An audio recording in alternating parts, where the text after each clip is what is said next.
ಇನ್ನು ಕೊಪ್ಪಳದ ಸ್ಟೋರಿ ನೋಡೋಣ. ಕೊಪ್ಪಳದಲ್ಲಿ ಮಗಳ ಕಾಲೇಜಿನ ಫೀಸನ್ನು ಕಟ್ಟಕ್ಕಾಗದೆ ತಾಯಿಯೊಬ್ಬರು ತನ್ನ ಮಾಂಗಲ್ಯವನ್ನ ಕೊಟ್ಟ ಪ್ರಕರಣ ವಿಚಾರಕ್ಕೆ ಸಂಬಂಧಪಟ್ಟಂತೆ ವಿದ್ಯಾರ್ಥಿನಿಯ ನರ್ಸಿಂಗ್ ಕಾಲೇಜಿನ ಫೀಸನ್ನು ನಾನು ಕಟ್ತೀನಿ ಅಂತ ಹೇಳಿ ಸಚಿವರು ಭರವಸೆಯನ್ನ ವ್ಯಕ್ತಪಡಿಸ್ತಾ ಇದ್ದಾರೆ.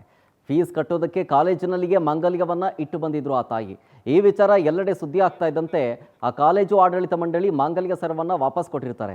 ಸೊ ವಿದ್ಯಾರ್ಥಿನಿ ಕಾವೇರಿ ತಂದೆಯಿಂದ ಸಚಿವ ಶಿವರಾಜ್ ತಂಗಡಿ ಅವರನ್ನ ಭೇಟಿ ಮಾಡಿದಂಥ ಸಂದರ್ಭದಲ್ಲಿ ಆಡಳಿತ ಮಂಡಳಿಗೆ ನಾನು ಹಣ ಪಾವತಿ ಮಾಡ್ತೀನಿ ಅಂತ ಹೇಳಿ ಶಿವರಾಜ್ ತಂಗಡಿ ಅವರು ಹೇಳ್ತಾ ಇದ್ದಾರೆ.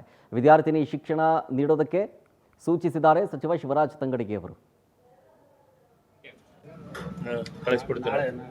ನಾಳೆ ಕಳಿಸ್ತೀನಿ, ನಿನ್ನ ಹತ್ರ ಕಳಿಸ್ತೀನಿ. ಬಂದು ನನ್ನ ಹೆಸರು ಹೇಳ್ತಾರೆ. ನಿನ್ನ ಹೆಸರೇನು? ಕಾವ್ಯ ಅಂತ ಹುಡುಗಿದು ಮೊನ್ನೆ ಟಿವಿಗೆಲ್ಲ ಬಂತಲ್ಲ,